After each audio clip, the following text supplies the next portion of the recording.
Good evening. Welcome to this Football Transfer Forum webinar.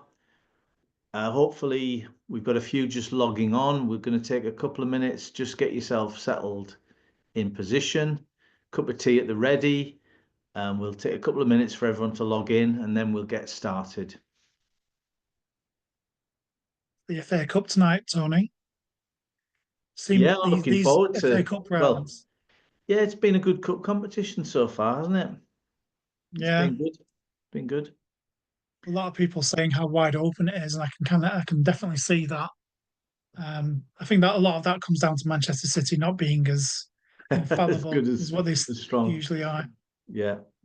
We're just waiting for a couple more to log on, and then we'll get started, guys. I can see a couple more just coming into the waiting room. All right, we'll get going. We'll get cracking. So, good evening. My name's Tony Sharkey. I'm the CEO of the Football Transfer Forum. You know, we do a lot of events and webinars on various topics to do with football transfers, scouting, and recruitment. I'm really pleased tonight because we've got somebody tonight who is an expert in his field. I've been looking for somebody who's an expert in the governing body endorsement, GBE, and also the relatively new elite significant contribution, ESC. So I'll introduce you to Andy Watson. Evening, Andy. How are you? Good evening. Yeah, really well, thank you. And am I right? You are an expert in this area. Yeah, well, yes, I am. I was going to say, I was going to make a joke, but I think it is important to establish, like, this is something that's still relatively new and is still quite misunderstood by a Yeah. lot of people in the game, regardless of your position in the game. There's a lot of people on boards. There's even like people involved in recruitment who don't still fully understand how the GBE and indeed the ESC work. So this is something that I've studied since it came in December 2020 for the January 2021 window. And ever since then, I've had my BDI on the documentation and the impact of that. And I'll talk more about kind of my background as well as we go. But yeah, absolutely, this is my bread and butter now, and I focus most of my time on this, believe it or not. And honestly, guys, you know, I'm a football agent as well. I've been in the business for a few years, quite a few years, too many to mention. And this has cropped up over the years. You know, I have agents asking me, will this player get a GBE? Will this player get a work permit? Can we offer him to English clubs or Scottish clubs? And I've never had a definitive answer for them, to be honest. The rules can be very, very complicated, can't they, Andy? And they haven't been really that well explained by anybody so far. So tonight, I think we're gonna, you know, give it a really good go. We've got 90 minutes together. So over that 90 minutes, hopefully you'll go away thinking, do you know what? I now understand what GB is all about. I now understand what ESC is all about. And hopefully it'll benefit you guys as football agents when you're working in this fantastic market that we've got in the UK. I mean, I guess you agree, Andy. It's gonna, you know, it's not going to be an easy night for you. You're going to have to really pay attention and listen. But after it, I think you'll be rewarded for that attention. Yeah, absolutely. It is complicated, but what I want to try and do, and this is the thing with all of the things that I try and do, is that I want to educate and entertain at the same time. So I don't want this to be a very dry, like lecture session. It's not going to be like that. You are going to be asked to be involved at some points as well, all of the delegates that are on the call, because it's important that we have a two-way conversation about this. That's the best way to learn. And Yeah. so, with yourself, Brilliant. Tony, I know that you don't know everything about this. No, far from it. Far No, from it, mate. I'll let you into a secret. Nobody else in the rest of the world really knows everything about it. And Yeah. even I think the people at the FA and the Home Office who collaborated to come up with the documentation, they are still being challenged on a Yeah. regular basis as to some niche cases that come along across their desk. And they will probably be thinking, actually, yeah, we didn't really cover that in the documentation. So this Yeah. is very much a work in progress, and we know we'll get into it and we'll say, these things change year in, year out. So it's important to keep on top of it. What we will talk about today is the 24-25 season version. So it's the most up to date as we have it.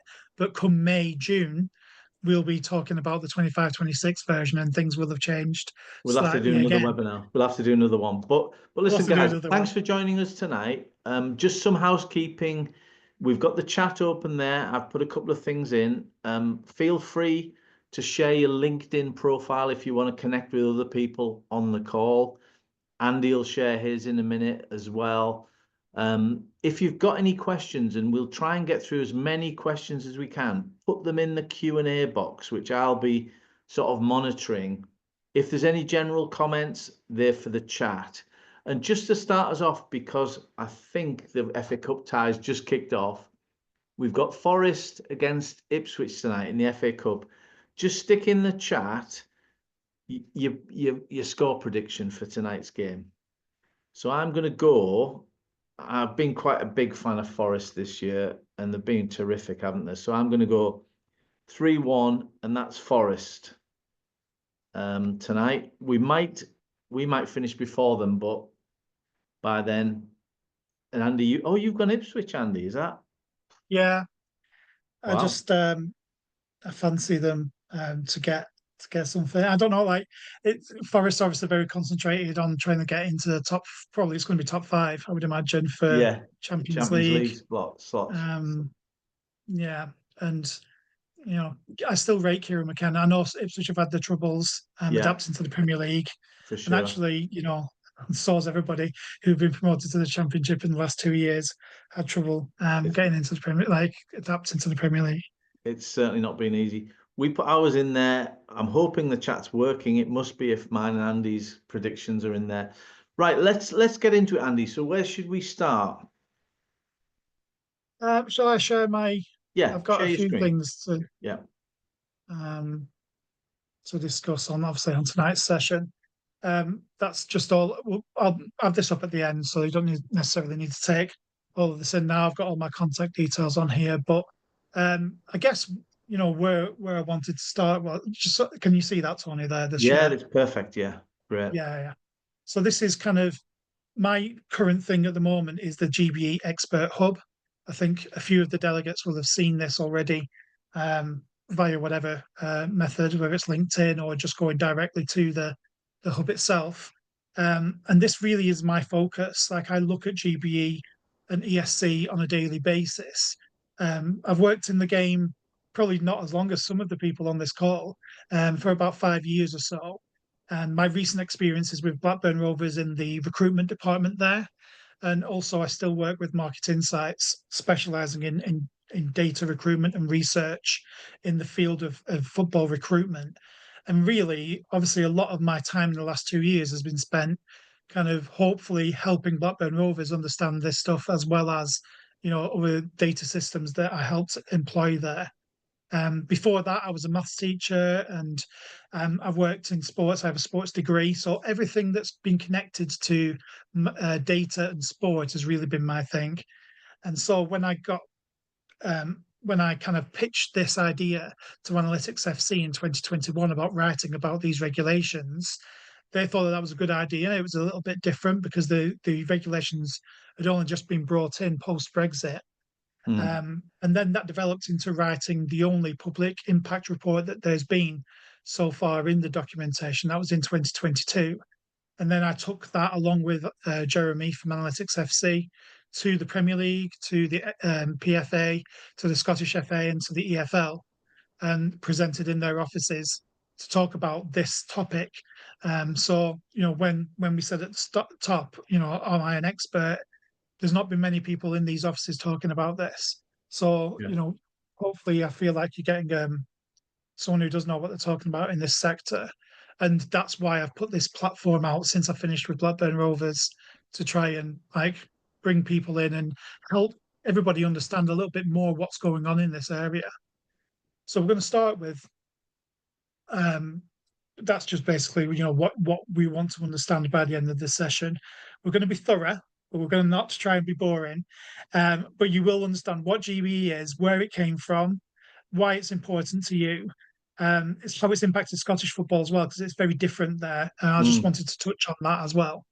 And then there's optional discussion at the end of it, and there'll be time for questions and answers at the end, as well as for during the session, as well as Tony said at the top of the show. But first of all, Tony, we've got a bit of a poll for people, and I wanted just to put this up front, really, just to see where we're at in terms of how we understand GBE to be before we even start talking about it. So it's a little Mm. bit teachery of me. This is a bit like assessing prior knowledge, Yeah. as it were. So we've got Seeing three what, players here. yeah, we're going to see, we're going to have a look at these players and see what the knowledge is in the group tonight. We've got plenty of people on with lots of different backgrounds, so hopefully some of these players may be familiar to you. They're not, I have to say, Andy, they're not very familiar to me. No, and that's absolutely fine. Like, um, the thing about this is, Tony, like picking three players for this little challenge. Yeah. I can't necessarily pick players obviously at the top of the game, because a Yes. lot of those will get GBE or probably play in England already. So I have had to go a little bit left field, because Mm. there might be one, there might be two, there might be three players who get GBE here. You can pick as many as you want. Mm. So we've got Fidel Escobar, who's a Panama international. He's got 84 caps for Panama. Currently plays for Saprissa in Costa Rica. Has had played in the Spanish second tier just prior to this. He's 30 years old and has a £300,000 valuation. Then we've Mm. got Mattia Frigan, who I think might be familiar to maybe more people. He's playing for Westerlo at the moment in Belgium. He's a Croatian under 21 international, 22 years old, has a £4.5 million valuation. And they're And then top Carlos tier, and Terran. they're top tier, Andy. Westerlo, the Yeah, top league in Belgium. exactly. Top tier Belgium. Yeah. And then Okay. Carlos Terran here, who's just starting the season with Chicago Fire. He started in the first, I don't know if he started. Certainly played in the first game of the season. Colombia under 23 international. It's been in the MLS for a couple of seasons now. 24 years old on a £1.8 million valuation. So those are your players. I've given you probably enough information to be able, if you know your GBE, then you've got enough Mm. information there to probably have a good guess at whether they do get GBE or not. And remember that GBE is governing body endorsement. That's what you need to get a work permit to play football in England. So that's what we're asking here. Which of these players would Right. qualify for a work What I'll do permit? is I'll launch the poll, Andy. Yeah, Right. Let's launch that poll. Hopefully you can see that it's a very simple question. Who gets GBE? And you can have, it's not just one answer, it could be more than one answer. So yeah, you could be can more than have a one. multiple choice of answers. So you just put which one or which ones you think are going to get a GB pass out of those three: Fidel, Matcha, and Carlos. And if you can do that in the next, we'll give you a couple of minutes. Yeah.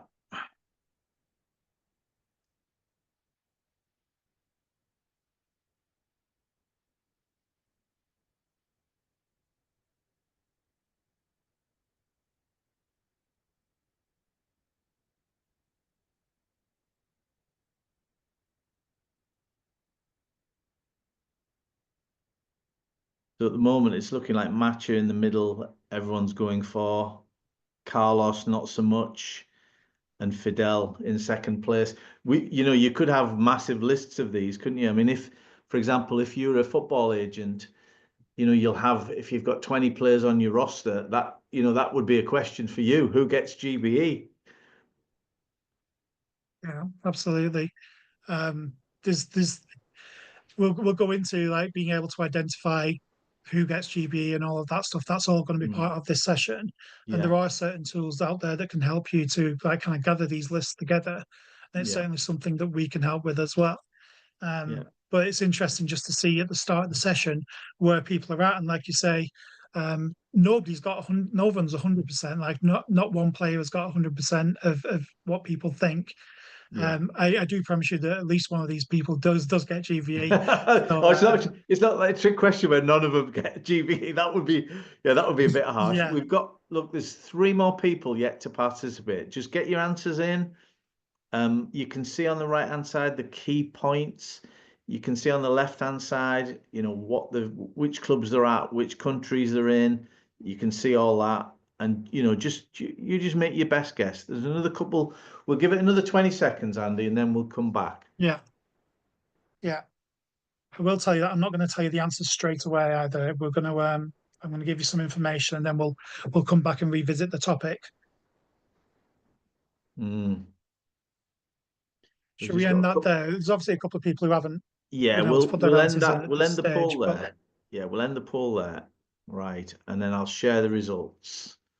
So the results are in. First place, 85% of people said Matcha, who's playing in Belgium. He would get a GBE pass.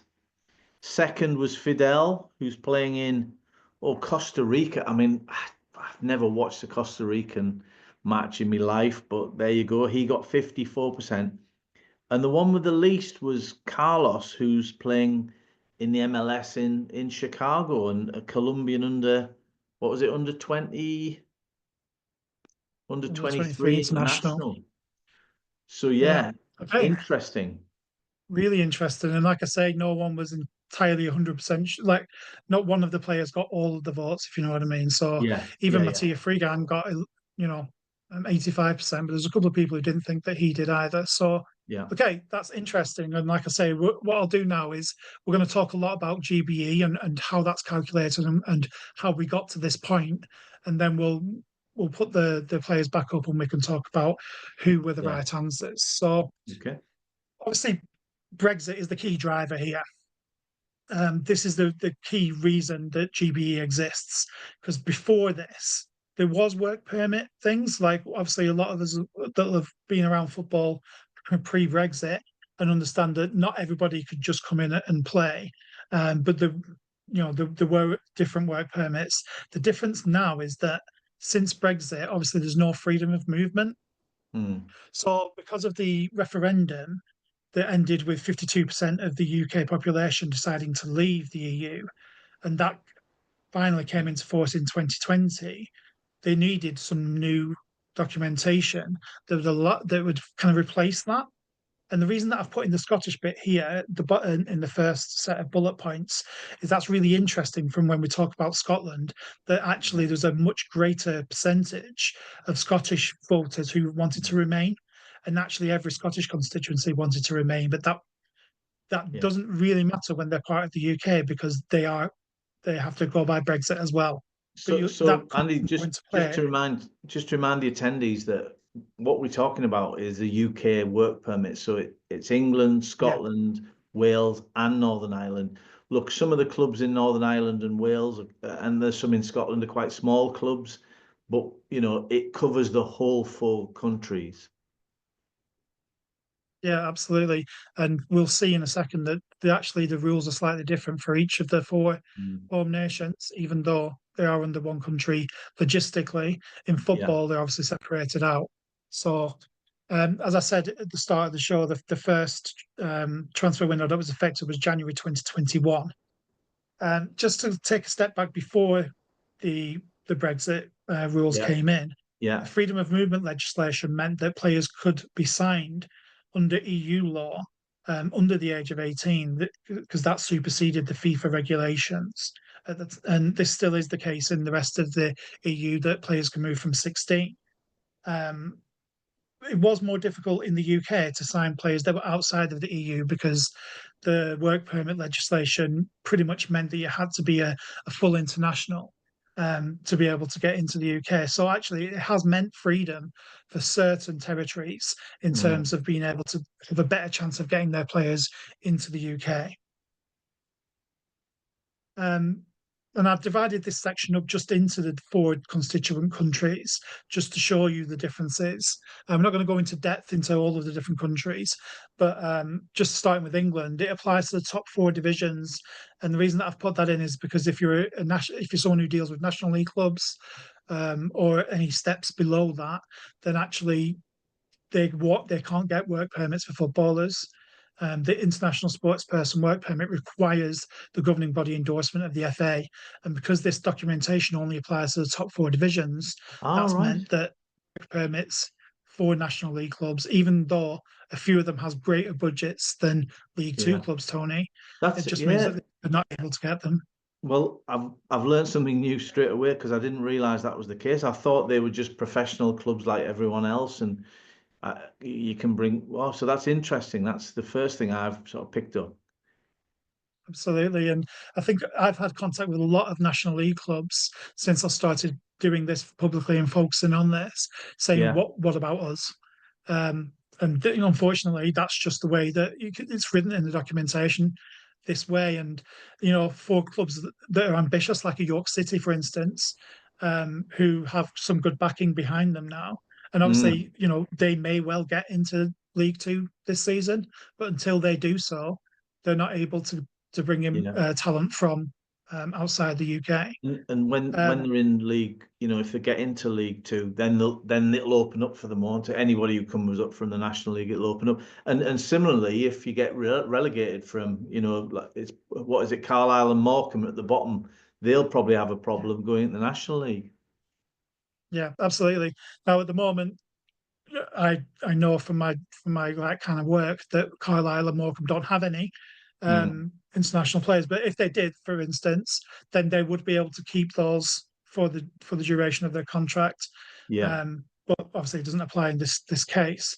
Um, just also in England, we have the ESC legislation, which is a league significant contribution that came in May 2023 and is still going on now.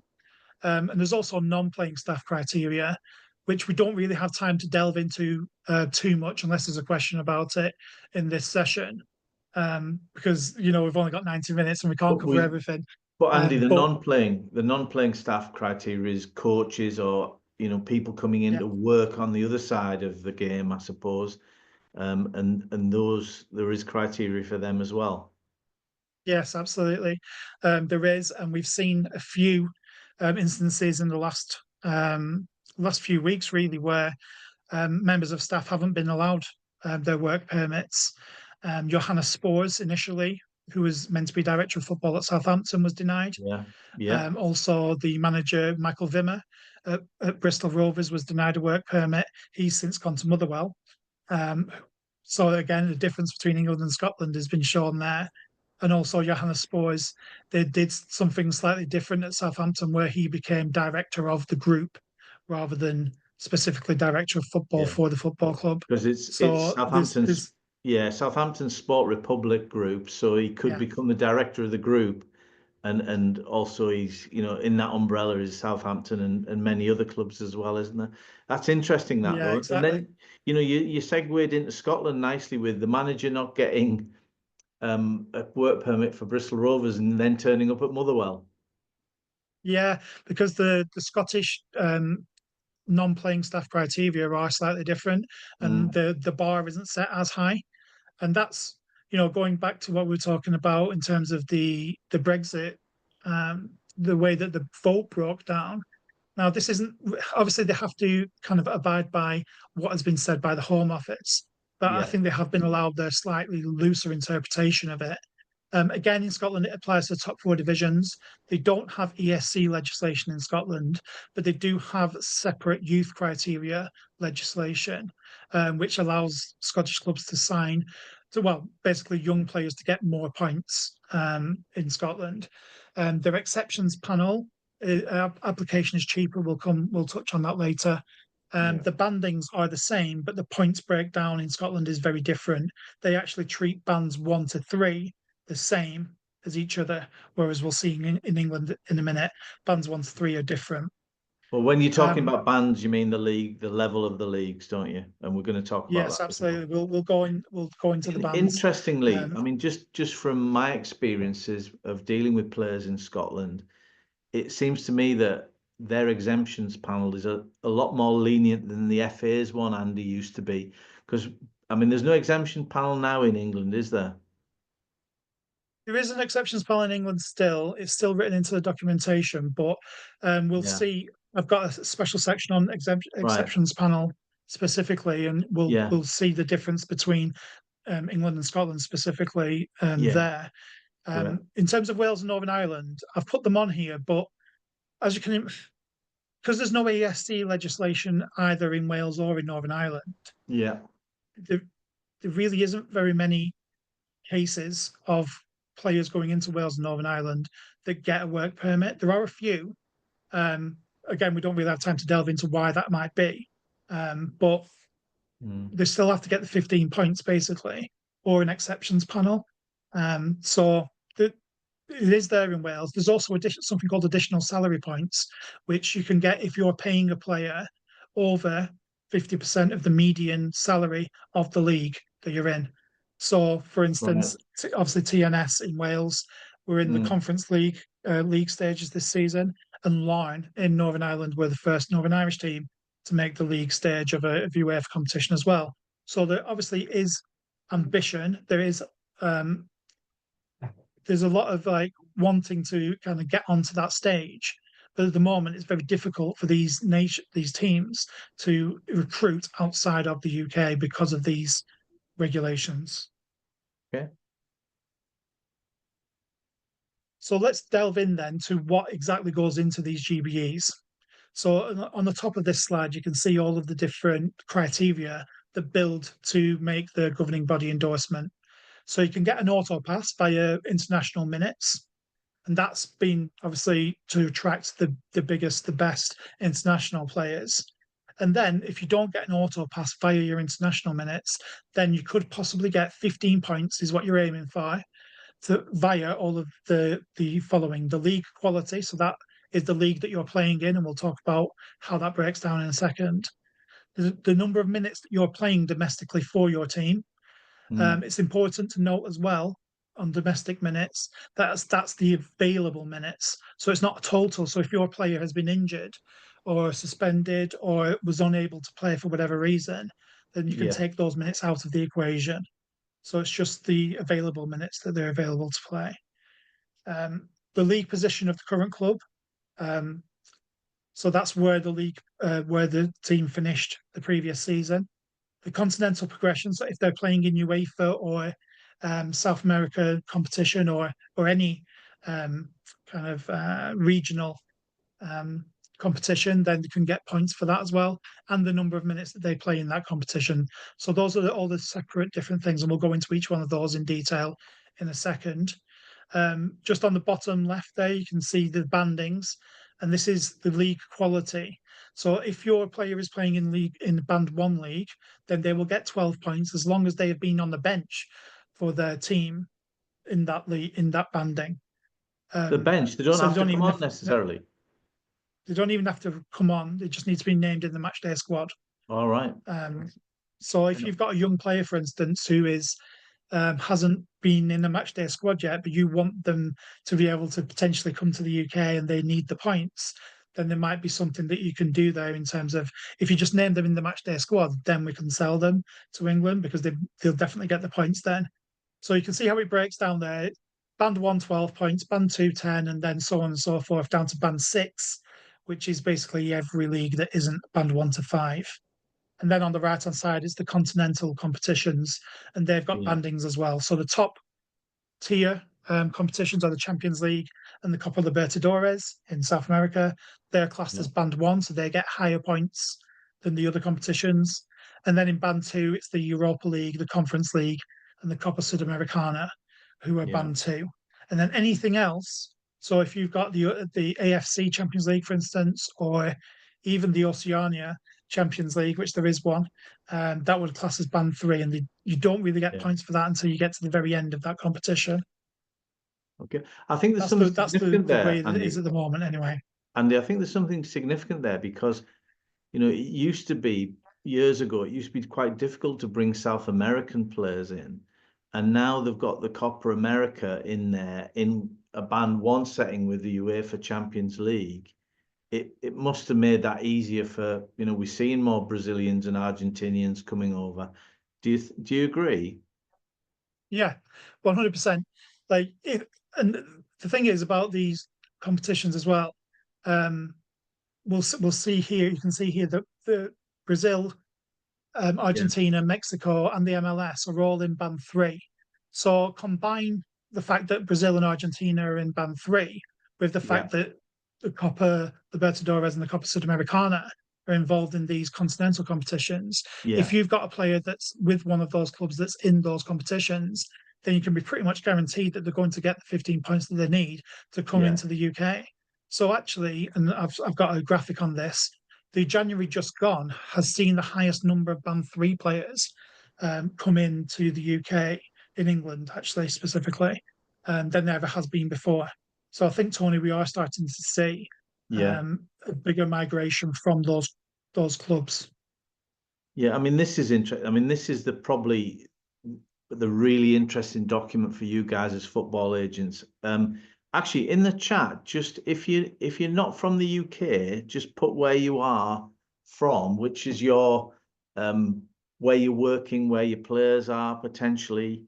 Just put that in the chat for us, just so we can see what we've got from an audience perspective. We've got Romania, Poland, Norway. What are those bands? Well, Poland and Norway band 5. Wow.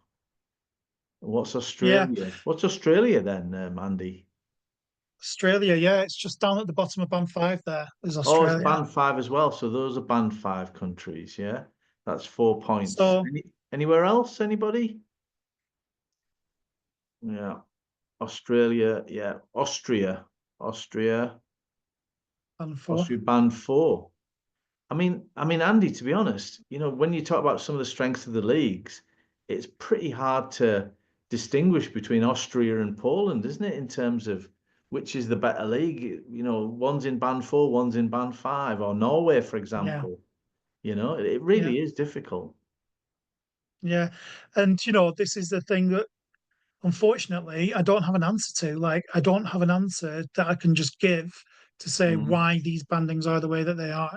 This was obviously something that was decided, between the FA and the Home Office. Yeah. I'm not saying that they just did it at random. They clearly didn't. They obviously did have some No. reasoning behind it. Yeah. And this is something as well, Tony. I mentioned that this changes every year. Yeah. Um, Well, what hasn't changed? we've got somebody from Romania, and I can't. Yeah, Have I missed Romania out of it? Where are no, they band on? six. So Oh, they'd be band Romania's not 6. even Wow. in the bands 1 to 5. And again, like you say, this is a nation that's had a European club champion, not within our lifetimes, Tony. Steaua Bucharest when it was 1988 that they won Yeah, the Champions League. that's a question I've got absolutely no clue about. Um, I'm sure the person, 1986, I'm Andre sure there's says. somebody in the chat that knows. Andre, yeah, Um, thanks, Andre. 1986. There you go. There you go. 96. So it does seem very harsh that they're not in Yeah, band 1 to 5. But for like I sure. say, unfortunately I don't have an answer to that. Band 1 and 2 have remained the same since the legislation came into place. Yeah, So if you look at band 1, start with, obviously we would term that before ESC, I would have termed before GBE, I would have termed that as the big five. And I think yeah. that is the general The media-led general moniker that is consensus. given to Yeah, these yeah, yeah, leagues. So they're also, I would be referring to them as band 1. And band 2, we've got Premier League, which is Portugal, Eredivisie, which is the Netherlands, the top tier in Belgium and the top tier in Turkey. The Championship is also band 2. You yeah. might be wondering why that's in there. There are reasons for that, and we may not delve into that in this session. But basically, if a player comes into the Championship and they need to move subsequently, and they still need a work permit, then that's important for their next kind of application, as it were. So the All right. Championship For is their also next classed as band application, two. but that could be Andy. That could be another application for England, or maybe another application for Scotland. Exactly that, yeah. potentially. So if they move to the Premier League, for instance, they would still need a work permit because they're not domestic. Mm, And so the fact that they've been playing in Band 2 in the Championship would obviously be beneficial for the to what points. they need Yeah, to do. yeah, We've mentioned Band 3 already. That's more, and this is what I was talking about in terms of some regions being actually more open now than they were before. So, like you said, Tony, players in these clubs in Brazil and Argentina, especially if they're in continental competition as well. And yeah, remember, in our question, we had a player from the MLS who was in the MLS Band 3. yeah. So, just a side note on Band 3, Mexico is in here. There's not been a direct transfer from Mexico into England for over a decade, which is really interesting And because it's a it's good open league. for The Mexican business. league's a good league. It's a good league, yeah. It is a good league, but it's also very well paid. And it's Yes. also, um, there's a lot of players who are very comfortable playing in Mexico Yeah, and don't necessarily have that ambition to come and play in England necessarily, which yeah, it might be different in the likes of Brazil, Argentina, or in other nations. So just briefly on Band 4 and Band 5, and this is where you say it probably gets a little bit murkier, and there's a lot more countries in here. But also, it's a lot more difficult to get work permits for Band 4 and Band 5 because you look at the bottom there, you only get 6 points for playing for a Band 4 team, and you only get yeah. 4 points for playing for a Band 5 team. And So you've you can got also to, see there's a couple of second tiers in the Band 4 as well. Spain, Germany, and France second yeah. tiers that get involved here as well. And you've got to make up to 15 points. So only having four from your the country that you're playing in, or six. And I suppose seeing France too, the French Ligue 2 is like Yeah, that's ruined Brentford's transfer policy because they were getting lots of good young players from the second league in France, and now that's made it much more difficult.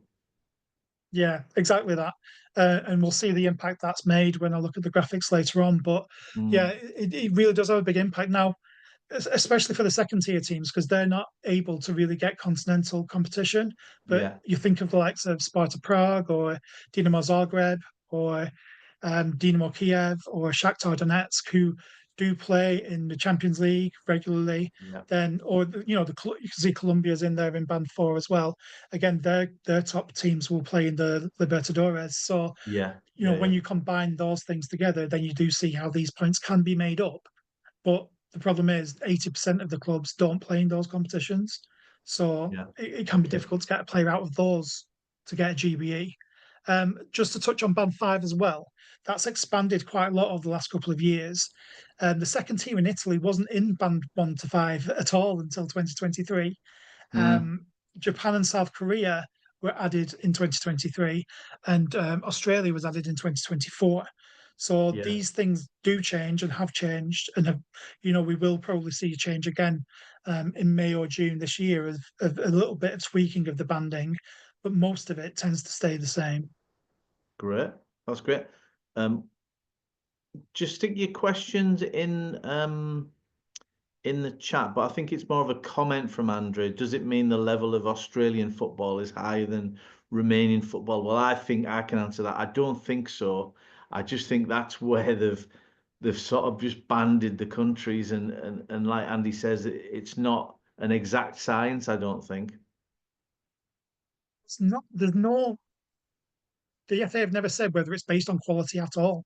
Yeah, Obviously, there is a quality element to it yeah, because you know you can see you've got the big five leagues in band one and it does yeah, kind of follow, but when you start looking at band four and band five in particular, you know there's certain yeah, nations like the highest so if you take the UEFA coefficient for example, which is yeah. probably the easiest way that most people determine league quality, the highest ranked Within nation that's Europe, not though, in within band, Europe, that is within Europe. It's yeah, not. just for Yeah, Europe, yeah, yeah, but you know, yeah, we'll talk about Australia in a second.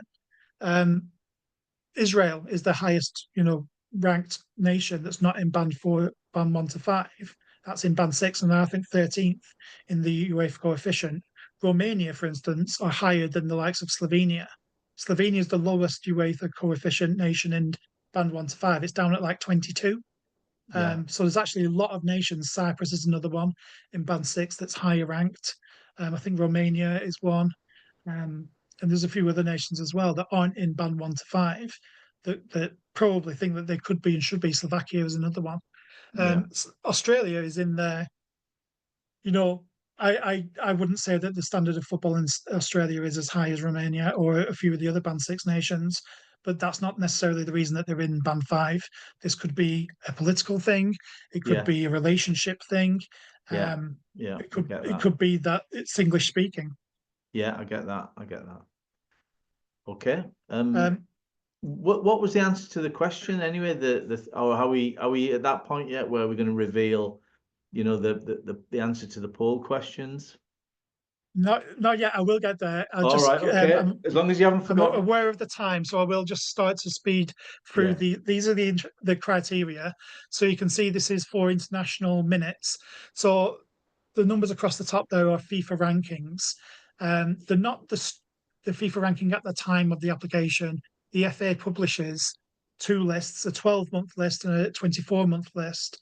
And if your nation is in those rankings on those lists for that transfer window, then that's what applies there. So if you have a player that's playing for, I don't know, like Argentina or yeah.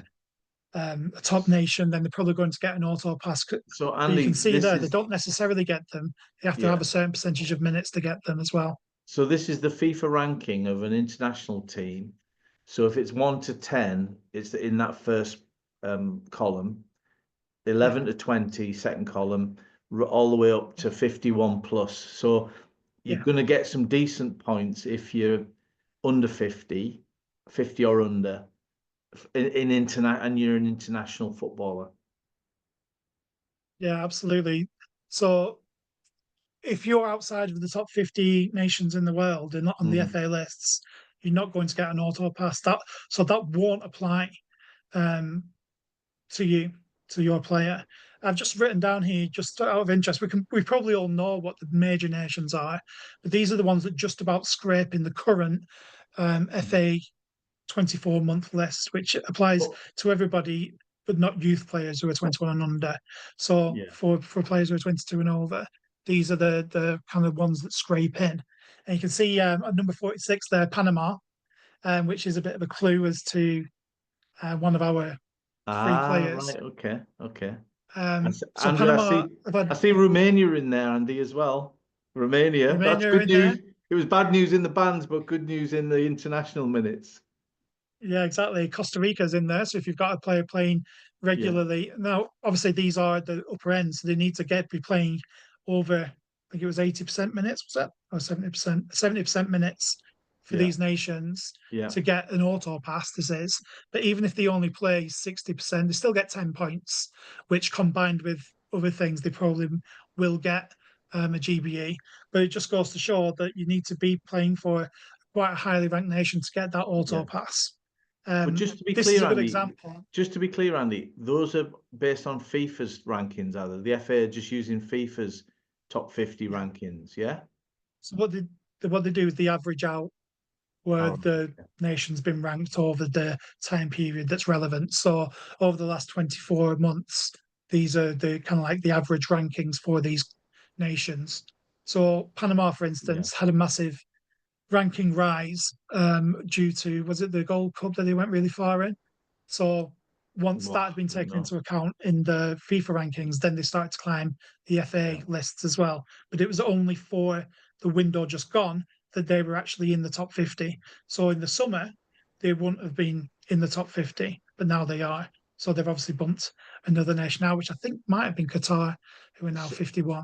Andy, there's a Um, question from I'm going to try and pronounce it. It's a Norwegian name, I think. So Shira, am I pronouncing that right? You can tell me in the chat if I am. He asks how often are these bands updated, as the Norwegian league is now highest ranked of the Scandi countries on UEFA rankings or their coefficients, way above Sweden. Given what Andy just said about it, it's not always making sense. So he's talking about Norway being highly ranked in the Scandi countries, and how often are the bands updated? yeah. So they're updated every May, June. But as I've said, you don't tend to see a lot of movement in this. So in the Yeah. first set of documentation, Denmark was actually band 5, and that got moved up after 1 year. So that was in 2022. The Denmark got moved into band 4, and then Sweden and Norway came into band 5. Yeah. I'm not sure the Norway were even in it to start with, And or Sweden, one of the two. So you, they're both in band 5. We will have to wait and see what happens in May, June. all right, May, When, June. Yeah. yeah, And like are they, it was and May. Andy, there was a subsequent question as well, which said, are these lists publicly available in May, June? Yeah, so the FA website is where they get published, and there tends to be a press release Right. at the Okay. same time. So, well, I mean, the best advice is follow me, is to follow me on social Of course, media. absolutely the best advice. Yeah, and also make sure that you're a member of the GBE Expert Hub, because there'll be you can imagine that's a very exciting time for me and to see what's been changed. But like as I wouldn't, share, I wouldn't hold out much hope necessarily of Norway being bumped to band 4. It could happen, but as I say, like there's no real there's no hard and fast rules with this. Like they've put these bands together. I don't know how they've done it or why they've done it that way. Yeah. Certainly, Okay. Norway have a good case for being in band 4. Like, I'm not saying they don't, but Romania also have a good case for being in band 5. Yeah. And so does Israel, so does Cyprus. The decisions have obviously been made to limit these bandings and then create these relationships, which does make a difference. Like, the number of points that you get does make a difference. So, yeah, Massively. I hope for your case that they do get bumped up, but I wouldn't hold out Okay. too much hope on that. Okay. Um, yeah, so I just wanted to. So Oliver Son was a transfer that Burnley made in January, and he basically wouldn't have got a GBE if it wasn't for his international minutes. So he plays for Peru, and he didn't actually get an auto pass, but he had enough international minutes to manage to get 9 points for that. And the fact that then he also had points from playing for Silkeborg in Denmark, and Yeah. then he played 80% of minutes as well. So that's how he ended up with his 20 points that he got Andy, past the criteria for. there's another question there, and it was from Andre, and so over what period is this we're talking about? The points, is it over a 2-year period at international level? What's the period of the number of minutes over? Yeah, yeah, it's 2 years. Yeah. The term it is 24 months, but obviously that means the same thing. Unless your player is 21 or under, in which case it's 12 months. So Yeah, but there's it's a a rolling thing, isn't it? So it yeah, continues, you've got to take the 2 years before the transfer is going to be made. Is that right? that's correct. Before the transfer is submitted. So obviously we're Yeah. just about to hit an international break. Um, at the moment, obviously, the 24 months takes into account the March 2023 Yes. transfer international window. International window. Yeah. Yeah. Yeah. So but once we pass the international break that we're just about to have, those minutes will come off, and then obviously the minutes that have been replaced by the ones that we're just about to have, if that makes sense. And Yeah. so because not many transfers are being done in this period, then it'll probably be likely that you need to like taking that into account if you've got a player that was an international and is struggling to get minutes internationally. It's all about timing now as to when those points will come off. So this is what we mean about it being fairly complicated, and timing is kind of the essence. It's the other way around. If you've got a player who has broken onto the international scene quite recently, it's probably good for them that that time is being taken off, and then this new international minutes will be added on. So Mm. yeah, timing very much of the essence, especially if you're doing a deal in the summer and you've got a major international competition and you've got a player involved in that, then you might want to wait. If you've got interest from outside of the UK, but you want them to come to the UK, then you might want to wait until that international competition is either completed or has Sure. got enough points for your player to then have an auto pass to Yeah. anybody in the UK. So you're looking timing's everything in that, isn't it then?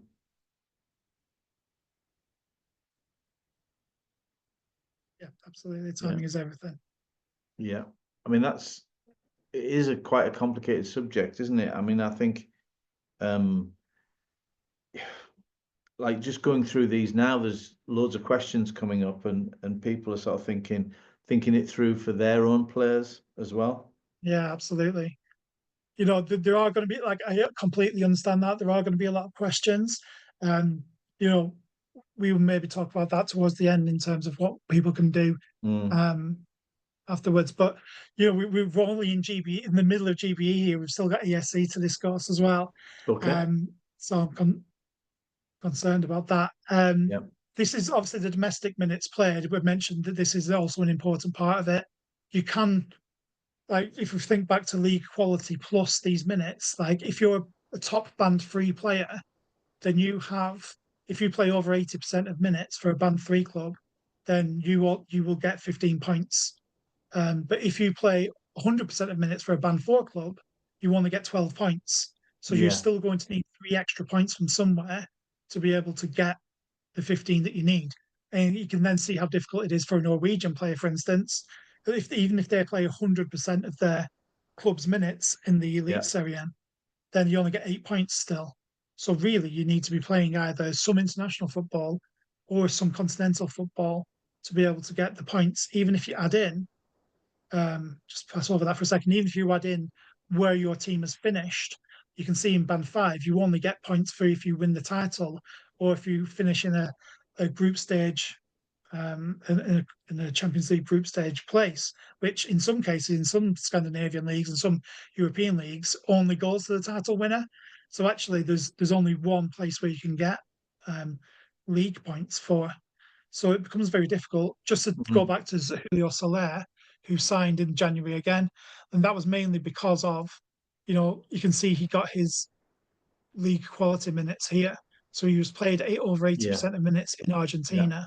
So he got the 15 points already. But he also was playing Sudamericana for Lanos, which got him extra points as well.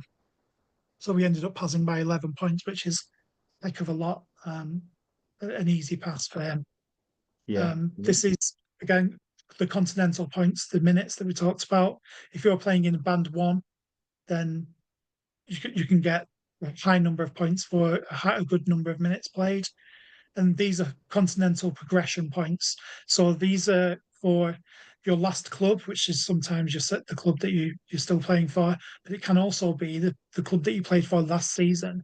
And that's an important point to make, is that if you've got a player who played for a team last season who played in continental competition but has since transferred, they can still be in receipt of some points from that previous club if they progressed in continental competition.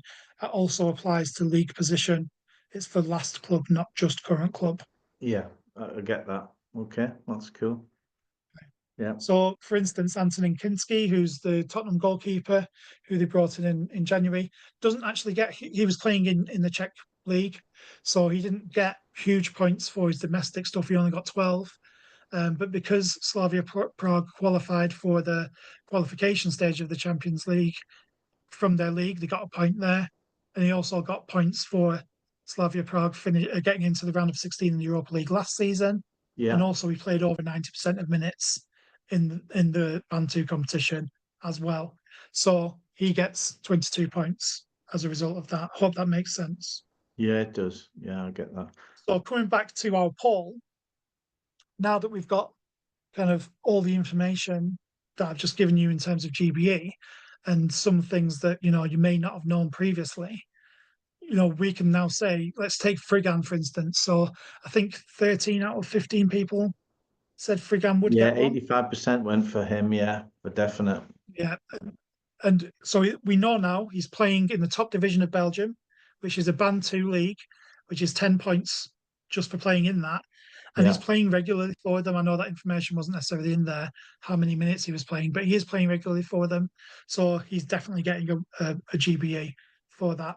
The fact that he's 22, the fact that he's worth £4.5 million, even the fact that he's a Croatia under 21 international doesn't play into it at all. It's mainly because he's playing in Belgium and he's playing regularly in Belgium. Right. If he now goes on to play internationally for Croatia, who are a top, I don't know what the exact ranking is, but top 20 nation, I think they'll be in the top then 10, Croatia, maybe. yeah, exactly. So, you know, that he's probably going to end up with an auto pass as long as he can start playing regularly for them. But Yeah, you were right. All those people who said that Frigan would get one, yes, he would. Fidel Escobar, we now know that Panama are in the top 50 ranked yeah, nations. yeah. So the fact that he's got 84 caps for them. It doesn't matter that he's got 84 caps. Obviously, it only matters what's happened in the last 24 months. And I can Yeah, tell you that he's played regularly for for Panama Panama. in their campaigns. Great. So so he will get one. He gets an auto pass actually. So the fact that he's 30, the fact that he's played in Spain, the fact that he now plays in Costa Rica, none of that matters because he has that auto pass Yeah. via his international appearances. And the Spanish second tier, what band was that? That was quite low, wasn't it? The Spanish second tier is band 4, so that's Yeah, still higher than Costa Rica, which is band 6. yeah, yeah, yeah. Um, Okay. and that, but that obviously doesn't necessarily play into it either in this case. But it could do if the scenario was different and you needed points from that tier. Yeah, Carlos Terran doesn't get a work permit on GBE.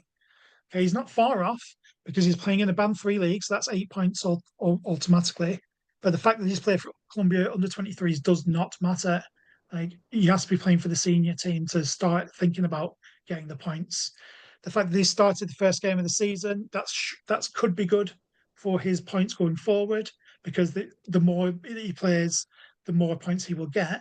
But at the moment, looking back through his last 12 months, and it's a 12-month thing for minutes, he didn't play enough in that previous season.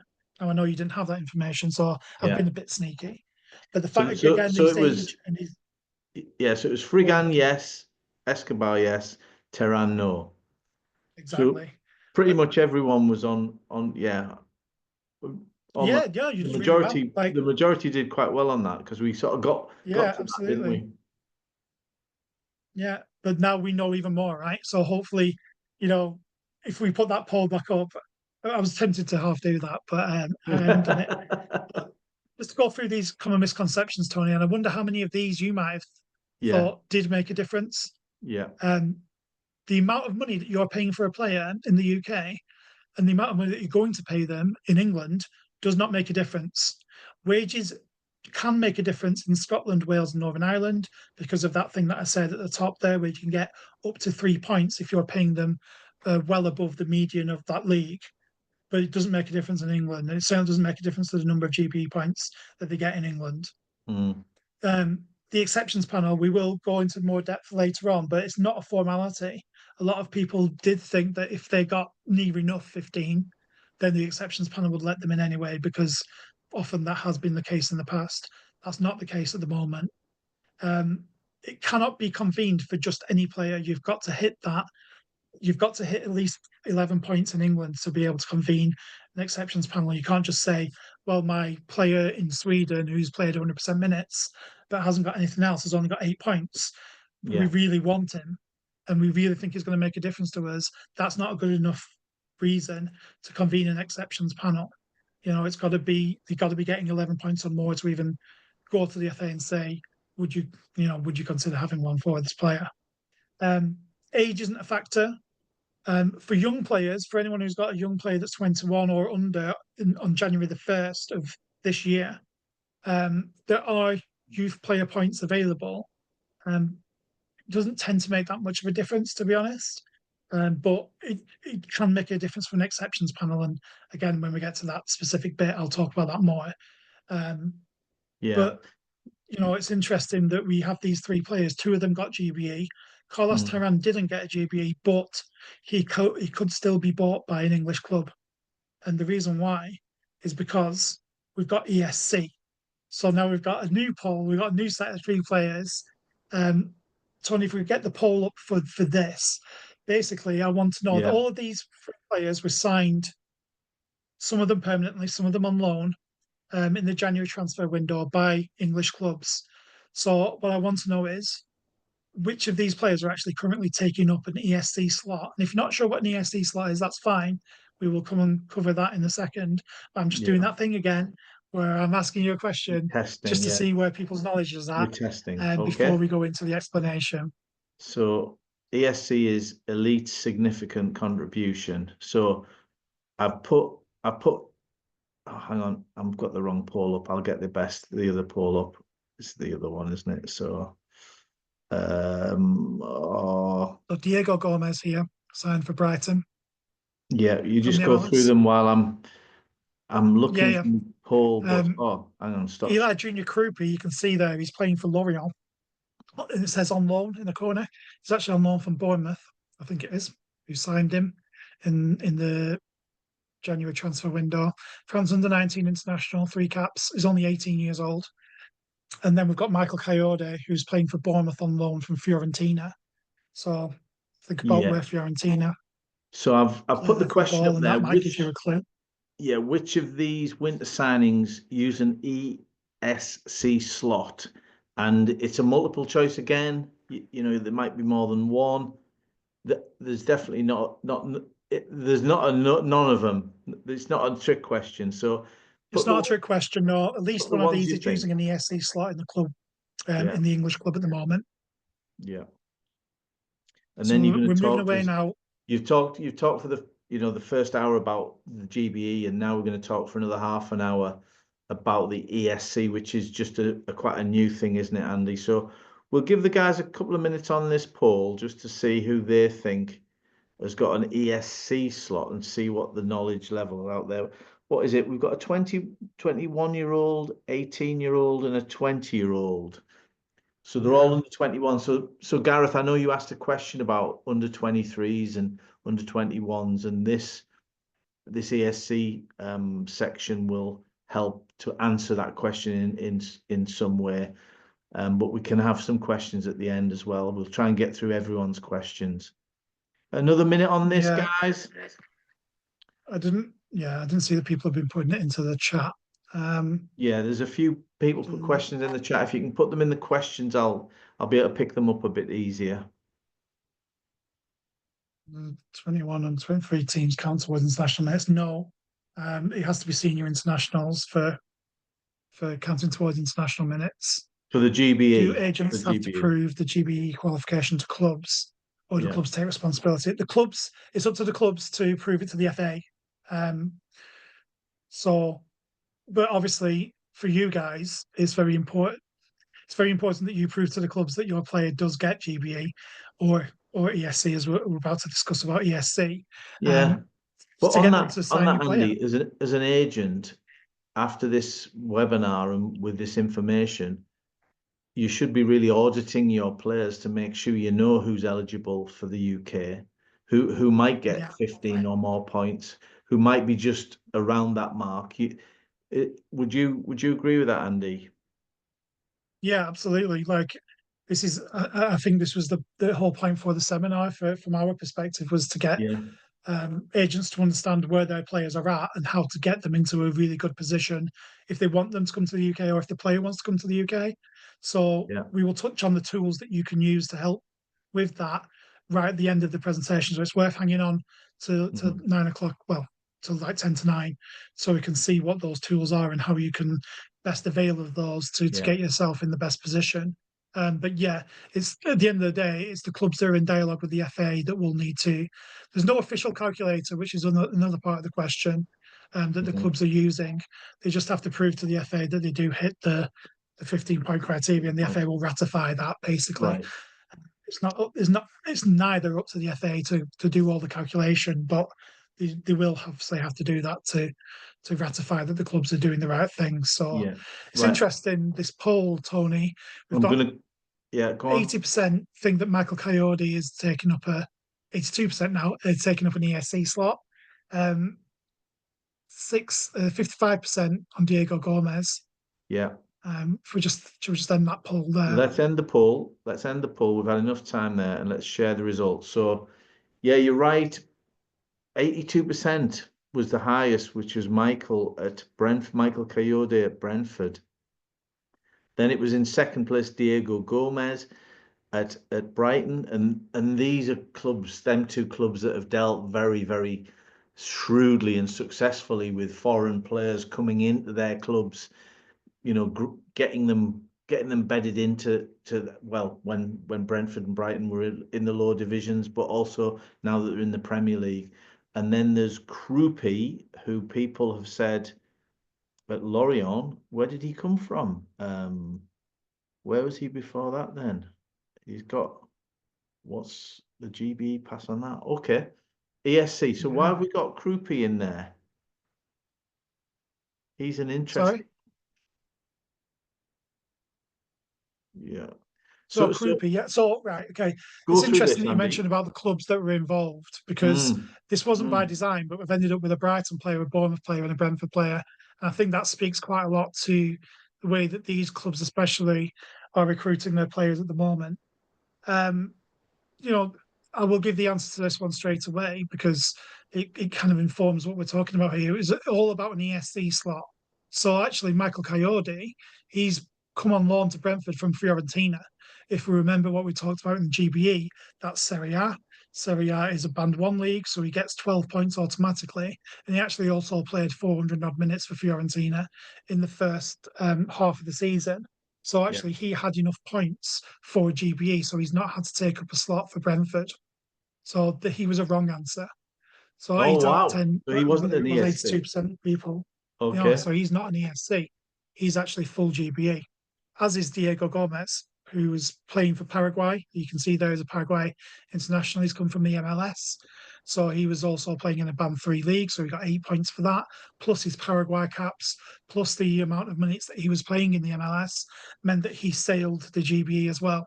So both of those players were incorrect in this poll. It's actually Krupi who takes up an ESC slot for Bournemouth because he's playing. He's still playing now for Lorient.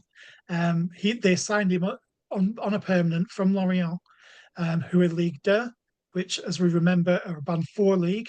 So he only gets a certain number of points for that, even though he's played a lot of minutes for Lorient. But he's only a France under 19 international. So he's not getting those international minutes. Obviously, Lorient aren't playing continental football. So the maximum that he can really get in terms of GBE points was 12. Um, and obviously, that's not enough for a GBE. So therefore, Krupi was the player that's taking up an ESC slot in their club, even though he is currently on loan back in France, because Bournemouth are the ones that are holding his registration. Does that make sense? Yeah, yeah, it does. So So, talk to us about ESC. yeah. So let's delve into ESC. So basically, ESC was introduced into the regulations in 2023, and this is just for England, remember. Scotland, Wales, Northern Ireland don't have ESC. Um, the, it was just been added on. So on the EFA website, when you go to the most recent regulations of 24-25, you read all about the first 40 pages or whatever it is of GBE. And then at the bottom of that, there's another 12 pages or so of ESC criteria. And that's the important bit for this section of the presentation. It basically allows a club to sign players who don't meet the criteria for GBE. We did have a question about the rumour that every UK EFL club has a wildcard player who can be exempt and not allowed a work permit. ESC is kind of a little bit wildcard-ish. That's why it was brought in, so that clubs could have players who didn't meet the GBE criteria but could still get a GBE even though they didn't. Okay, it's not about making a cultural difference to the club and enhancing the community. That is a rumour, and that isn't the case. That isn't true. Um, this is kind of the wild card thing that there is that is true. Basically, it assigns the player the GBE, but the club can only have a certain number of these. Every club in England can only have a certain number of these at any one time. And let's go into why that is and how many places there are available. So if you are talking to a Premier League team or a Championship team, then there are a maximum of 4 slots available in the squads for ESC players. Okay, so there could be as few as 1, depending on how many minutes that they're giving to EQP players. And EQP stands for England Qualified Players. So that's not to say that they do play for England. It's just to say that they could play for England potentially at some stage. So if they're English, obviously that counts. But even if they're not necessarily English but do have citizenship and could potentially play for England, then they can also be included. If they've got an English grandparent or if they've got an English parent, then they can be included as well. And I don't think that actually every club knows that either. They might just think that it is English players, but it's actually England qualified players. Okay. And you can see there on the left-hand side the percentage of minutes that needs to be given to these players for the clubs to retain the number of slots that they have. Does this make sense, Tony? Yeah, it does. Yeah. I mean, obviously, Yeah. the lower down clubs, like the clubs in League One and League Two, don't have as many potential places. Yeah. But I didn't realize they had to be playing minutes in those teams as well. What happens if they're not? They're on. They hardly make an appearance after they've been signed. Yeah. So let's stick to this for a second and Okay. think about Okay. this logically. Obviously, League Yeah. One and League Two clubs tend to have a lot more domestic players in their squads, so Mm, it doesn't necessarily impact them as much in terms of the number of minutes that they need to give to English qualified players. In fact, none of the League One and League Two clubs so far have fallen foul of the percentage of minutes. The Championship's a bit different. Um, there are certain clubs, Norwich is one, Watford is another, who they're definitely flirting with the lower end of those percentages that they need to give to EQP players. And so they're mhm. at threat of not necessarily having their full complement of 4 slots as well. Right. Right. So that's, go on, Tony. Yeah, no, that makes sense because so it's about how many minutes your English qualified players get, so as not to sort of flood squads with too many ESC places and GBE places, I suppose. Exactly that. So this was basically, if we go back to this for a second, because I didn't mention, like the reason that this was brought in, there was no like kind of really big reason given by the FA other than they wanted to kind of like open things up a little bit. But there was a lot of lobbying that went on in terms of when we think back to why um, Premier League clubs in particular wanted to buy young players. Like they saw that the GBE system was making sure that they were waiting for a player to almost like fulfill their potential before they could sign them, that they Yeah, could get 15 GBE points before that yeah, they could bring them in. And in often cases, that meant that they'd already gone to a big league. So they'd either gone to a Big Five league or even a Band 2 league and proven themselves there before they could get their hands on them. Whereas yeah, previous to that, they used freedom of movement. And Tony, you'll be very much aware of this, and a lot of people on the call will be, that a lot of Premier League academies brought in young players from the age of 16 from Europe to go into their kind of like final stage academy, elite academy stage, yeah. and take the Look, next 2 years on look, scholarship I can to understand train why them up from that age. the clubs were lobbying because you basically South American players could come into Spain and Portugal, then the price would be triple what you'd expect to pay. The Portuguese clubs are notoriously very good sellers of players, and Ajax and lots of other clubs have got great, you know, academies and great first teams and bring players through. Their trading model, and I think this was a good way of bypassing the fact that they had to come to Europe, they had to maybe play in a higher band league, and you could sort of cut out that first step, I suppose. Yeah, exactly that. So this was part of the reason why this was brought in. Now, we'll see how it's actually affected things, but so many players, and we saw this with the 3 players that we kind of took. And again, this was almost accidental, but you mentioned this, Tony, when you were looking at them 18, 20, 21. Like a lot of these ESC players, I know only Mm, one of those was ESC, and that was the 18-year-old. And that kind of speaks to my point. A lot of the players that come in on an ESC are 18 or 19. Um, the vast majority of them are that age because certainly in the Premier League, not necessarily in the Championship. We'll get to that in a second. But they're trying to bring in these young players that haven't quite proven themselves yet because they're trying to get them cheaper. They're trying to yeah, develop them yeah, yeah. earlier and get them Sure, cheaper. sure. But this was a safeguard that the FA wanted to bring in to make sure that clubs were still respecting the number of English qualified players that they were then using in their teams. So that's why this is part of it as well. Basically, you can have these slots, but you can only have them if you are helping us from a national team perspective as well. Right. So I've also just put in some text here. There are stipulations outside of these numbers. So I think this was to appease the bigger Premier League clubs as well, because clubs like, I don't know, Arsenal, Chelsea, Manchester United aren't necessarily giving 35% of their minutes to English qualified players. So what do they do? Well, actually, there's some stipulations in the criteria that say if you are providing players for the English under 21s or the under 20s, under 19s, under 18s, under 17s, then actually you can get a couple of those slots back Right. because you are helping us to, bring these players through. So Yeah. there are Yeah. stipulations outside of that. Okay.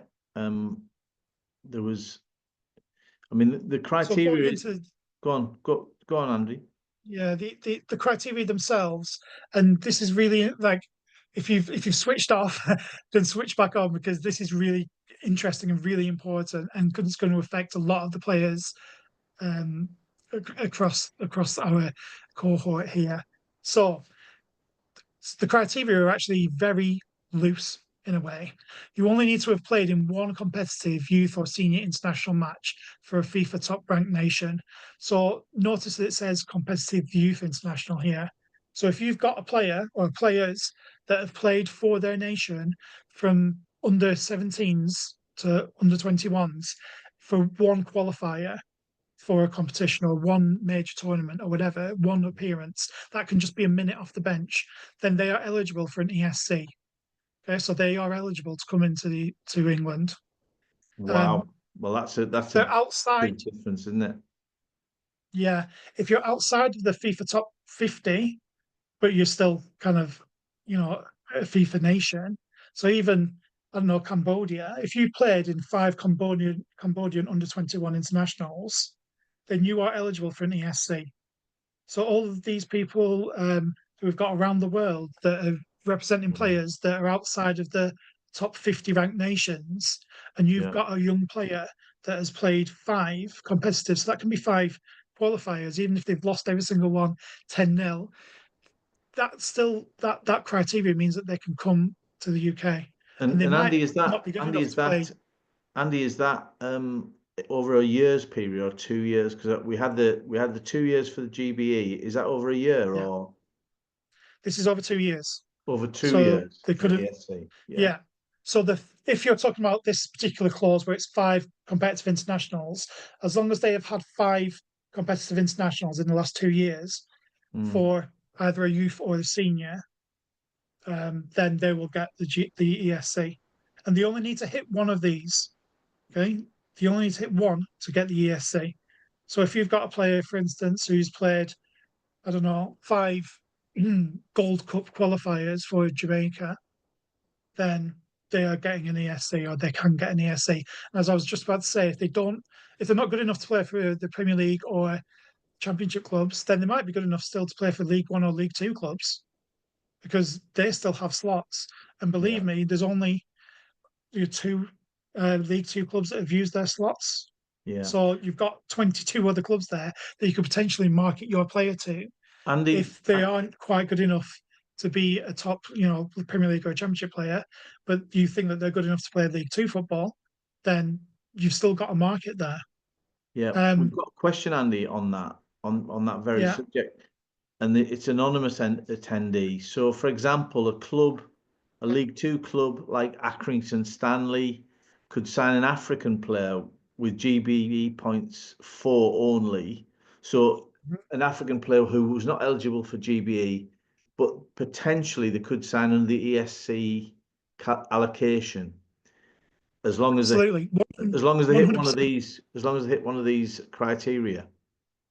Yeah, absolutely. As long as they hit one of these criteria, and you know, it should be right. Like, and this is I'm so passionate about this, and this is why the reason why I've set the GB Expert Hub up is that I want to help these clubs that in League One and League Two to Yeah, open their eyes to see that there's a whole world that they could recruit from here. yeah, And that question is so pertinent to this because if that, African player, yes, they only get 4 GBE points because they're playing in an African league, in the Tanzanian league, right? But let's just say that they're a Tanzanian under-21 international who's played 5 African Cup of Nations qualifiers in the last 2 years, then they can 100% move to Accrington Stanley. I'm sure they would love them in Lancashire. But I tell you very what, though, well. Andy, and you talked about clubs, but this is for the football agents. This tonight's sort of workshop, and Yeah, if you have an African player, then have a look at the ESC criteria, and does your player fit that criteria? Because it might open your mind to sort of, or you might have had your mind closed. There's no way this player's getting into England because he's not an international. He hasn't played in a Band 1 league or whatever. But check the ESC criteria, listen to what Andy said tonight, and go through your players and see. There might be a player there you didn't expect to hit one of these criteria. yeah, absolutely. And just Gareth Smith's asking a question here. Does ESC get decided from a panel from the FA? No. It's part of your application for a GBE. So an ESC will get the player the GBE that they need. It's just the ESC bit kind of applies to the slot that then they're going to take up in their club because they don't meet the actual GBE criteria. So it's again up to the club to produce the evidence to the FA.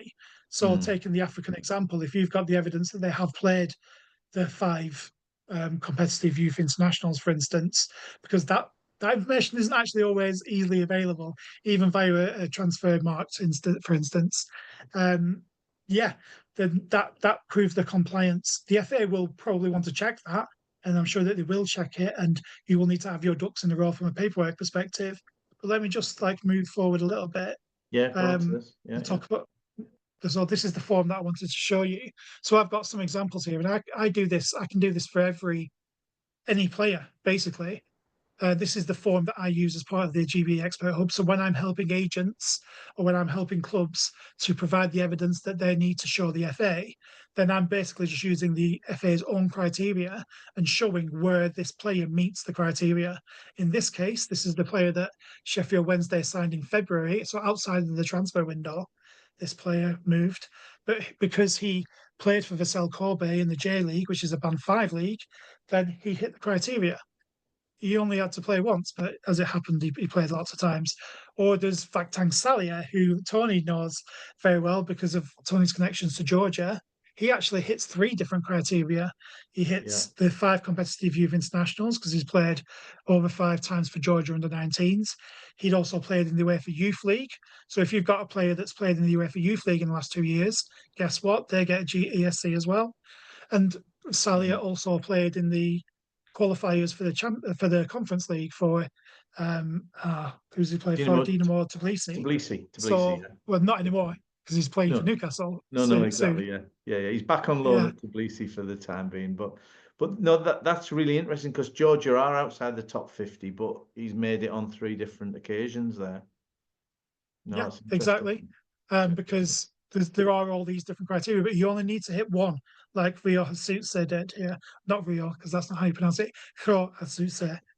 And that's so that's providing the evidence for the FA. Now, obviously, you probably need to provide team sheets or whatever to say that he's definitely played in those matches. But this makes it so easy for the FA just to go, yeah, he hits it, you get your GBE, and then it's just a case of waiting for that work permit to go through the Home Office. I'm not going to touch on that just for now, Tony, because I realise we're up against it in terms of time. But just to show you how this has impacted the game here, and we started off by talking about these as maybe restrictions, but that's not been the case at all. Actually, certainly since ESC has been brought in, there's been a massive explosion in the amount of number of clubs that are buying these ESC players, and these numbers here. That's Premier League, Championship, League One, and League Two. You can see what an effect it's had in the Championship in particular because they've got those 4 slots. Each of those 24 Championship clubs have got 4 slots to use to buy these ESC players that they weren't able to get before. And because the Championship isn't necessarily geared to get those big 5 league players, the market was a little bit closed to them, whereas ESC has now exploded that market, and 59 ESCs were used this season. And you can see this is the Wow. Championship in particular. 2021, only 19 players got a GBE, whereas this season it's been 107 because ESC and GBE, to be fair, has increased so much over the last 4 years. Yeah, Um, and looking at that, ESC and GB are about the same level, aren't they? So there's been a massive expansion in the ESC places. Yeah, exactly. Norwich have used all of their slots. Portsmouth used all of their slots. Now they've also Mm. been able to convert some players out of those slots so they can use them again in the summer. Yeah. We don't really have time to go into conversion, but that's also an important part of these ESC slots. And just in the winter just gone, you can see that actually the Premier League, almost 70%, 71% of their business was foreign business, not domestic business. Yeah. So whilst the Championship was that 33%, it's still a decent enough market. And you can see League One and League Two is still mostly domestic, but that's going to start to change over the next few Yes. windows. Yeah, absolutely. Absolutely. I'm not going to go into that necessarily, all of this stuff here necessarily. We don't have the time, but Yeah. um, it's just If to you just show basically yeah, how things have changed yeah. since. If you just click through the slides that you've got, and because we've got this can go out on, we're going to record. It's been recorded, so um you can actually look back through the slides. Let's just go back to the one that says the agents. How can agents help their clients? Because I think that's a really useful slide. Um, Yeah, Andy. So let's just go through that. There is a couple of questions, but look, we're going to go into 5 minutes overtime. So the board's gone up. We've got another 5 minutes. So just take us yeah, through this, how agents can help their clients. yeah. So I mean, this is kind of distilling everything into this single slide here. Mm, And what I wanted to get across here is if you've got a strategy, if you want your players playing in the UK, or if your players want to play in the UK, they need almost like a planned out strategy of how to get there. But the market is open. So it's all about them being aware of what you can do to get them there. So what move can you make? Does it need to be an intermediate move? Do you need to get them into a band one or band two league first to get the amount of points to get them a GBE? So then it's about being aware of which countries fall into which bandings. And as Tony said, you will get a recording of this. But also, if you go to the GBE Expert Hub, this is a free article that's out there that gives you this information. Um, the ESC criteria are particularly important. And then if you know that your player does hit that ESC criteria, you have to be aware of the expiry of that availability. So it's a 24-month period for the ESC criteria. So if you yeah. know that your player is maybe moving out of that before the next window, or sorry, before the window after, then you need to move them in that window to get them into the UK before that expires, because in some cases it can be difficult to get that criteria back. Getting a spot on the bench for one of their first team, you may not have thought that was important until this presentation, but it can be, because you can get so many more points if you can just get them on the bench for a senior team. You can get them those GBE points, maybe even Yep. getting them an extra cap. So there's a goalkeeper that I'm tracking at the moment that's got 4 competitive international caps for his country. So we're just waiting for them now to get a fifth. And then that means that he can hit the criteria for an ESC slot, And because there's plenty of suitors out in the UK but for if that you're not player. aware of So if that, you know you've got a player, go on, Tony. but if you're not aware of that when he makes his fifth cap, you're not ready to act. So Yeah, exactly. if you're aware of this and you're ready and you're armed and you think, all right, he's got his fourth cap, right?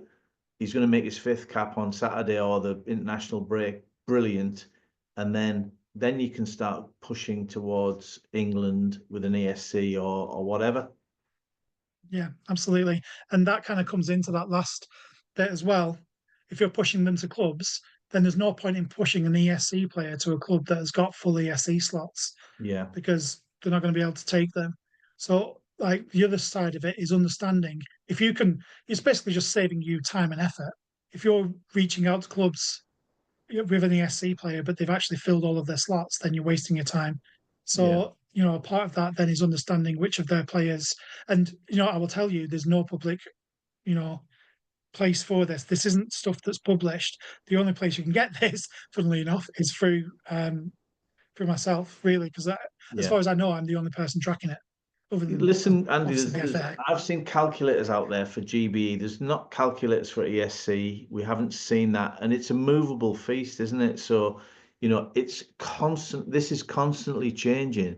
So you have to keep up to date with the information of where they're playing, and have an idea about, when they are going to be qualified, or, if, and also conversely, then they can't qualify. They've got no chance of qualifying. So then you don't look silly offering a player who cannot qualify to a club in England. The club will just say, look, he doesn't meet the requirements. We don't think he'll get an ESC, or he won't get a GBE. And that's a benefit for you as an agent to have that knowledge. Yeah. And then your relationship with that club could suffer, and they might not trust you in future. So it's very much like, absolutely. And there are tools out there that, I'm not just pushing myself here. Like, there are free points calculators that you can use for a limited number of things. You only get like 3 or 4 different attempts to try these with Transfer Room and Analytics FC. But you can certainly access those. If you just have a player that you're interested in, you can go and type in. They're not always 100% accurate, though. No, they're there not. are those. No. There are paid points calculators as well. Catenaccio, there's Transfer Edge, there's Sky Sports. There's also the paid packages of Transfer Room and Analytics FC. Some of you may have access to those as well, which is great, but they aren't always that helpful. So there's a player here that I've been working with to try and get him a move to the UK, but actually neither of these calculators agree on what his points total is. Is it 12 or is it 14? It was 16 last week as well. So, right. These things move quite a lot. There's another player here, Mohamed Amari, 20 points apparently according to Transfer Room, only 17 points according to Analytics FC. And Transfer Room give him 8 points for domestic minutes, whereas Analytics FC give him 0 points for domestic minutes. They think he gets points for league position and continental progression, whereas they're not giving that to him in the Transfer Room. So you do still need to be very wary of these calculators. And this is where, again, you could do with coming to. So this is my website. Obviously, on the left-hand side, you can see the screenshot of it. I've recognised a few names in the chat as you've been asking questions. Some of you are already members and some are paid members, which is great. For free, you can access this website. You get a monthly piece, you get a player report, you get a podcast, a free one every month. And there are some free articles on there which deal with some of the stuff that we've been talking about today. But for just £5 a month, you can have a pro subscription, which gives you weekly updates, weekly player reports, weekly podcast, access to all of the archive that we've got, as well as obviously a direct line to myself if you want to ask any questions. I'm happy to do so for pro subscribers. We also have some services which are kind of above and beyond that, that Tony is helping me with. If you want, and you mentioned this, I think, earlier on, Tony, I think, one of the good things that you can do for your stable of players is to just basically have a look at them and go, right, well, this is where you're at the moment. These are the players that get GBE. These are the players that get ESC. This is what you need to do to get some of these players ESC. And if you need more points, then you can get that in this way. So you can get all of that information. Obviously, it's a separate service, but we can talk after the session about whether that be something that you might be interested in. And we do this with clubs as well.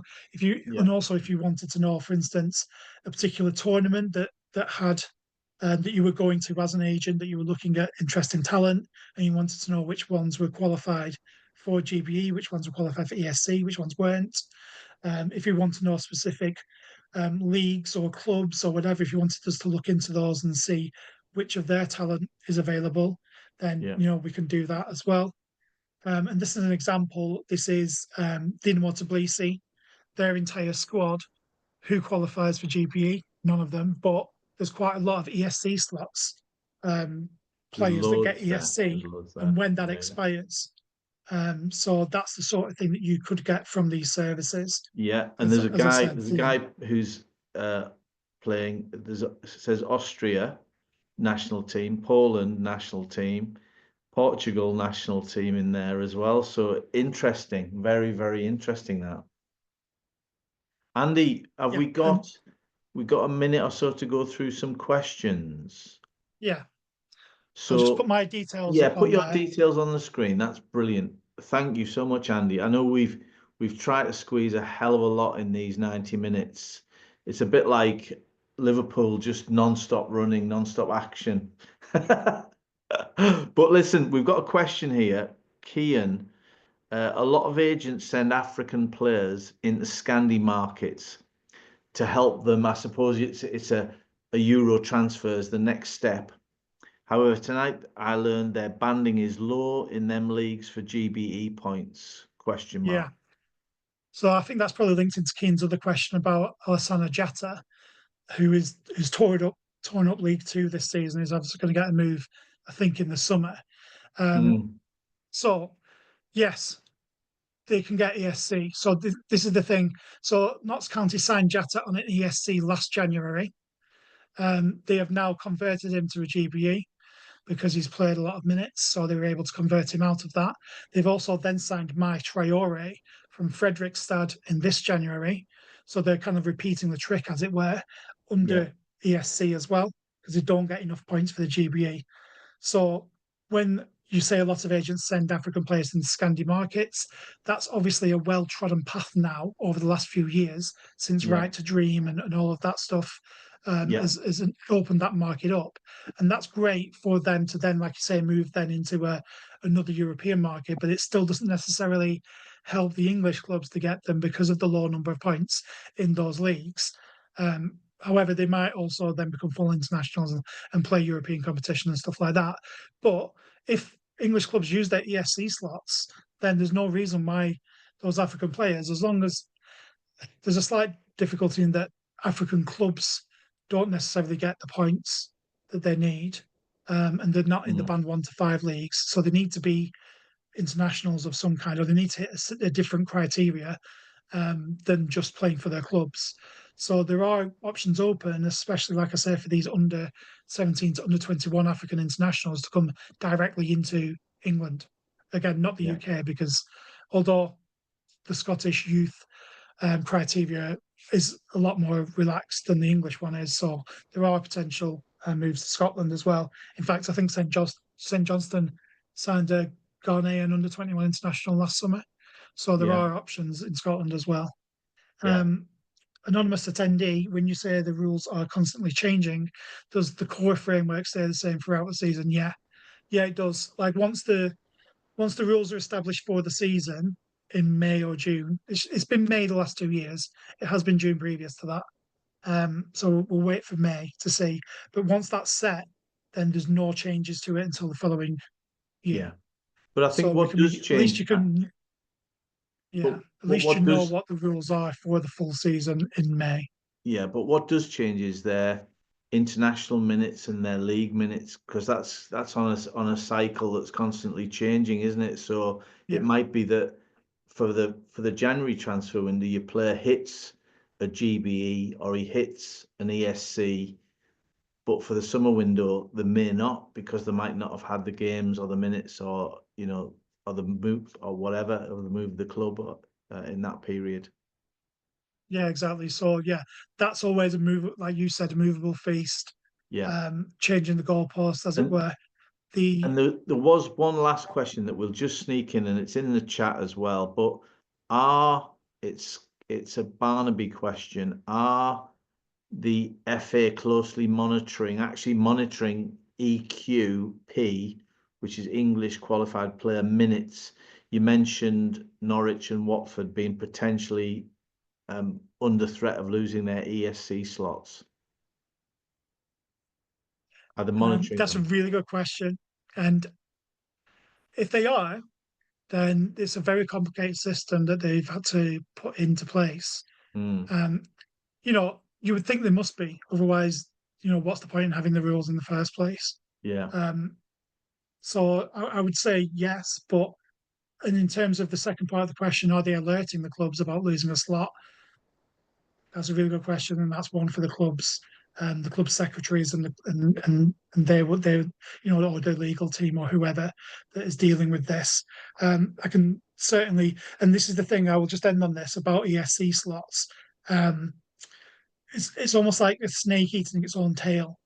The more ESC slots that you use, the more minutes that you're having to give to them to convert them, the more that you're giving minutes to non-English qualified players.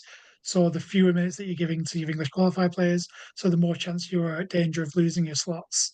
So it's a very delicate balancing act when you get down to where Norwich and Watford are currently at in terms of they have a model set up for foreign recruitment, but how much of that are you going to be able to do if you're not playing, if you're constantly playing those foreign players? So, yeah, it's an interesting one. Right, guys, I'm going to have to end it there. Thank you so much, Andy. I know you've got through a hell of a lot there. It probably 2 hours worth in 90 odd minutes. I'm not sure how the Forest game is actually going. I looked and it was 1-0 to Ipswich, but Right. let's have a look now. It's 1-1. So it's 1-1. It could be extra time and pens. Just finally, Um, Kian, yes is the answer to your last question about, yeah. Andy's happy to talk to groups of agents or a company just to help them with the knowledge and development. And I think it's such a specialist area, and it's such an important area because the difference of, getting a contract in a football club in England and not can be thousands and thousands and thousands of pounds. So it's such an interesting area. It's an area you've got to get right, and it might change your agent business model. It might change your decisions on which is the club that my player should join. The next move could be important. It could be into England. It could be into a stepping stone into England. But to have it planned out and to have the knowledge of what is on offer with the GBE and the ESC in England in particular, that sort of information is absolutely vital. And, for me, Andy's the head and shoulders the expert out there. So thanks, Andy. Any final words from you? No, obviously, like if anyone does want to get in touch, you will be getting a copy of this video. Yeah, So you can kind of like watch it back for specific bits that you need to refresh yourself on. And I yeah. know that I've thrown a lot of information at you. I completely get that.